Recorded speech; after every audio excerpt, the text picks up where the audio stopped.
Durante a execução das obras da Copa do Mundo na capital e também em Várzea Grande, por diversas vezes, os trabalhadores precisaram reivindicar direitos por meio de protestos e paralisações. Para a gente saber como ficou a situação desses empregados da construção civil, com obras concluídas, outras paradas e outras ainda embargadas, eu converso agora ao vivo aqui no Jornal da Manhã com o presidente do Sindicato dos Trabalhadores na Indústria da Construção Civil de Cuiabá e Municípios, o Joaquim Dias Santana. Bom dia, presidente. Obrigado pela presença aqui com a gente no Jornal da Manhã. Eu que agradeço pela oportunidade.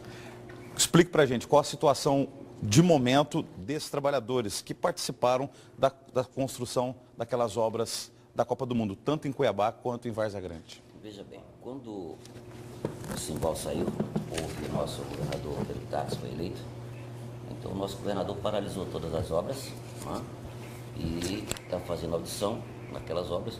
Naturalmente que muitas dessas empresas terceirizadas dentro dessas empresas ficaram com dificuldade. Nós temos muitos trabalhadores na justiça contra as empresas que estavam fazendo essas obras, e hoje a situação é essa. Nós estamos aguardando o nosso governador Pedro Tax desenvolver os trabalhos de conclusão das obras para que algumas dessas empresas tenham condições de estar recebendo alguns recursos e estar pagando esses trabalhadores que já estão na justiça contra essas empresas. Pois é, em nível de protestos dos trabalhadores da construção civil, a gente não pode esquecer que ainda no governo Silval Barbosa houve manifestações de trabalhadores de vocês do sindicato, porque tinham trabalhadores que tinham sido dispensados dos canteiros de obras já terminadas, e que não tinham recebido, por exemplo, verbas rescisórias ou depósito de contribuições obrigatórias dos encargos sociais como FGTS e INSS. Qual ficou a situação desse pessoal ainda lá na gestão ainda do governo Silval Barbosa, daquelas obras que eles tinham sido dispensados? Veja bem, por exemplo, no consórcio que fez o Paris, fez a universidade, os cotas da universidade, as empresas desse consórcio, todas elas, nós tivemos que entrar na justiça. E a justiça que fez com que essas empresas depositassem alguns encargos sociais desses trabalhadores que não tinha nem isso depositado. Tiravam tudo dos trabalhadores e apropriavam indebitamente, né? E não se depositavam. E isso hoje ainda se continua, muitos trabalhadores na justiça. Aquela obra lá da Salgadeira, por exemplo, nós temos trabalhadores na justiça contra a empresa Farol, que está com muita dificuldade, que paralisou todos os seus trabalhos em virtude da audição que houve ali, daquelas contratações, e em virtude também dos projetos terem sido mal feitos, né, e que está renovando as estações. Então, o que nós esperamos, diante de tudo que aconteceu no governo Simval Barbosa, é que hoje o nosso governador tenha a compreensão de, pelo menos, essas empresas que estão na justiça tenham condições de pagar trabalhadores, porque trabalhadores não é culpado de desmandos de empresas e de governo. Como é que se resolve isso com uma política pública, até de forma preventiva, para que isso não ocorra mais? Tem algum mecanismo que o governo pode criar, junto com a participação dos trabalhadores, das construtoras e do Estado, para evitar isso? O que seria? Sim, nós sempre cobramos de todos os governos uma Câmara Técnica, onde os segmentos sociais, principalmente os sindicatos, possam participar. Nós sabemos que hoje as licitações são tudo feito pelo menor preço, mas quando se diz a parte salarial, não tem como ser pelo menor preço, pelo um piso da convenção coletiva. Porque hoje as empresas privadas, elas pagam para os trabalhadores a questão da produção, a questão de um salário a mais para eles terem o trabalhador no canteiro de obra.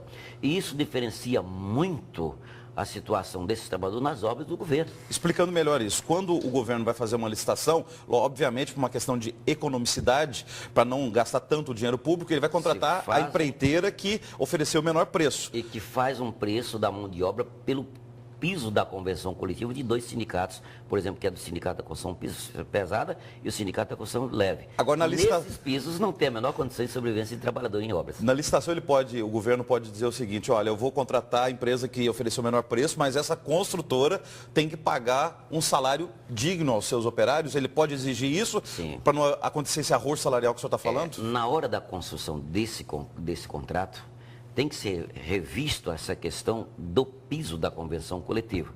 Revisto. Ela tem que acompanhar esse preço de mão de obra, tem que acompanhar o preço de mercado, não tem outro meio. Porque nenhum trabalhador vai deixar de trabalhar numa empresa privada ganhando às vezes o dobro ou o triplo do valor que uma empreiteira que conseguiu um contrato pelo menor preço, né, pelo piso da convenção, ter lá. Imagina a terceirização. Uma empresa, uma tomadora de serviço que ganha um contrato, construído pelo menor preço e pelo menor piso, e vai terceirizar ainda essa mão de obra. O que vai acontecer? Vai acontecer que essa terceirizada não vai ter a menor condição de cumprir com nenhum encargo social dessa empresa. Aí está vindo um projeto de terceirização hoje, que está todo o país está de olho. Inclusive, a Justiça não concorda com o projeto que lá hoje está, que é um projeto que está vindo para legalizar a terceirização com a responsabilidade subsidiária, não com a responsabilidade solidária, que está vindo terceirizando as atividades fins, que não pode, tem que ser as atividades meios. Então, uma responsabilidade subsidiária, o que significa? Significa que qualquer terceirizada que entrar numa tomadora de serviço, ela é responsável por completo pelos seus trabalhadores. E num contrato dessa forma, como disse para você anteriormente, como ela cumpre? Obrigado, presidente, pela entrevista ao vivo aqui no Jornal do Manhã. Até uma próxima oportunidade. Eu é que agradeço a oportunidade.